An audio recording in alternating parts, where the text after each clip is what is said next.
शांति। ओम शांति। ओम शांति। आज का स्वमान, मैं कम खर्च वाला नशीन आत्मा हूँ। कम खर्च वाला नशीन मीन्स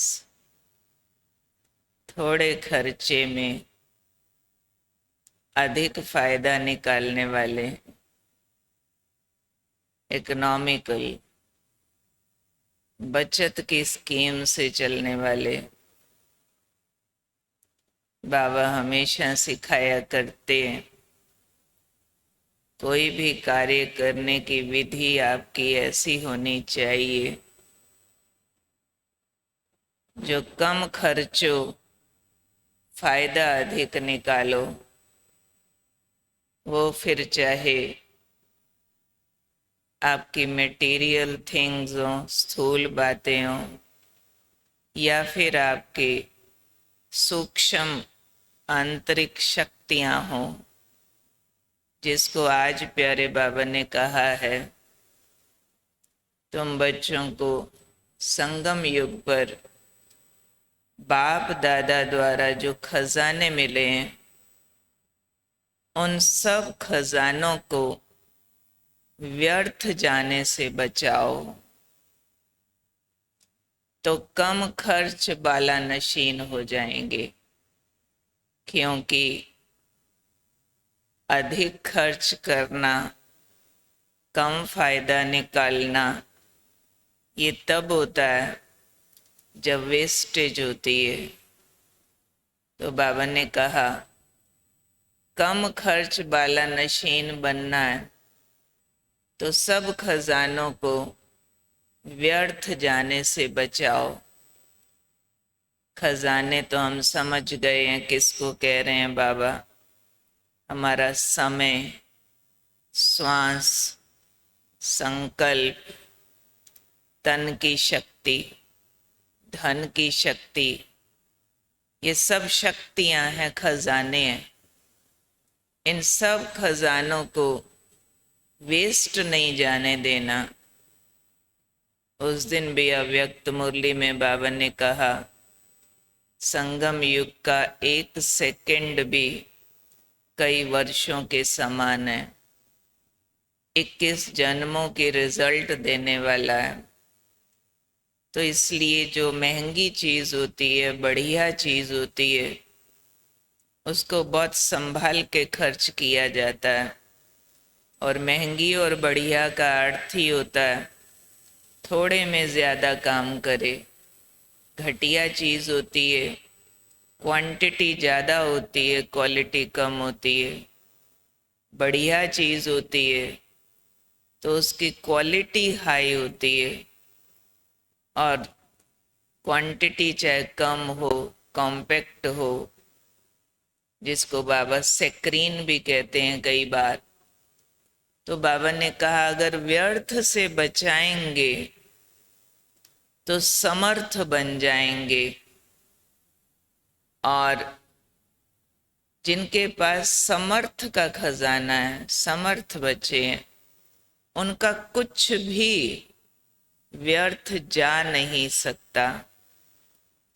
फिर अगर किसी की व्यर्थ की लीकेज है तो बाबा ने कहा, फिर कितना भी पुरुषार्थ करें, शक्तिशाली नहीं बन सकते। क्योंकि एक तरफ मेहनत करते हैं शक्तियां कमाने की, ज्ञान गुण बढ़ाने की, और दूसरी तरफ वेस्टेज है, टाइम वेस्ट करते हैं, थॉट वेस्ट करते हैं, फालतू बातें करते हैं, फालतू खर्चा करते हैं, वेस्ट। तो बाबा ने कहा, कितना भी पुरुषार्थ करे, शक्तिशाली कभी नहीं बन सकते।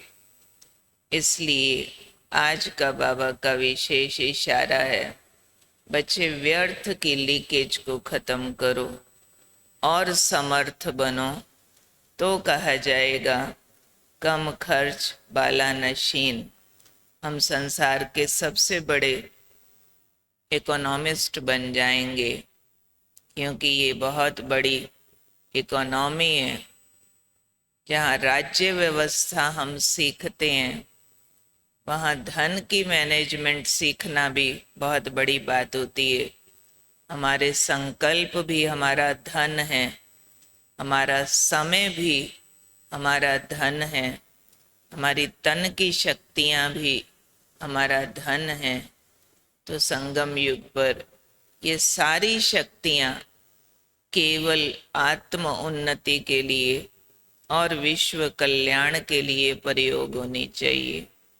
तो जो भी कर्म करो चेक कर लो, आत्मोन्नति के लिए है, विश्व कल्याण के लिए है।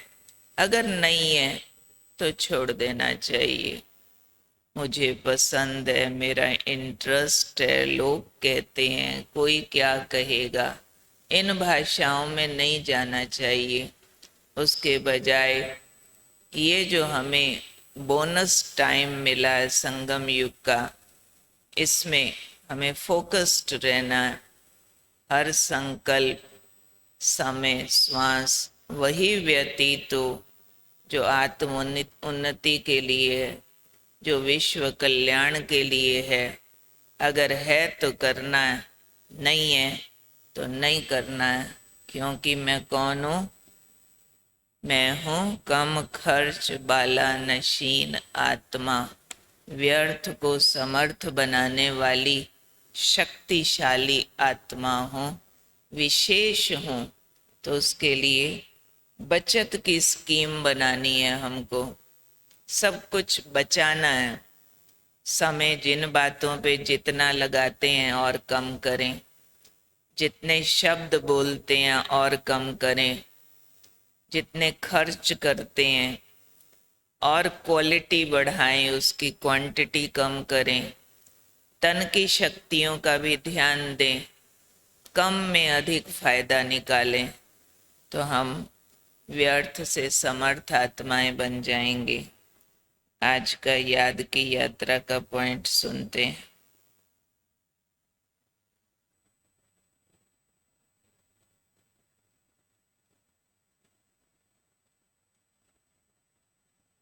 आज शुरू होता है आत्मिक स्मृति के लिए।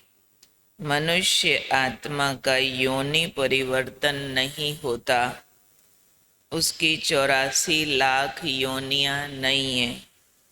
बाबा का महावाक्य है, ये तो नट शेल में 84 जन्मों को जानना है। बाप ने बस समझाया है, ब्रह्मा को निमित्त भी क्यों रखा है? क्योंकि ब्रह्मा के रथ में प्रवेश करता हूँ। ब्रह्मा की भी 84 जन्मों की कहानी चाहिए। मनुष्य तो ये भी नहीं समझते हैं कि 84 लाख जन्म है व 84 जन्म है। बाप कहते हैं, तुम्हारे 84 जन्मों की कहानी सुनाता हूँ। अगर 84 लाख जन्म होता तो कितना दिन तो सुनाने में ही लग जाता। तुम तो सेकंड में जान जाते हो कि ये 84 जन्मों की कहानी है, हमने 84 का चक्र कैसे लगाया। 84 लाख हो तो सेकंड में थोड़े ही समझ सकते हैं, 84 लाख जन्म तो है ही नहीं। तुम बच्चों को ये खुशी होनी चाहिए कि हमारा 84 का चक्र पूरा हुआ। अभी हम वापस घर जाते हैं, बाकी थोड़े दिन इन कर्म भोगों के हैं। लिखने का पॉइंट फिर दिन में मिलेगा तो लिखेंगे।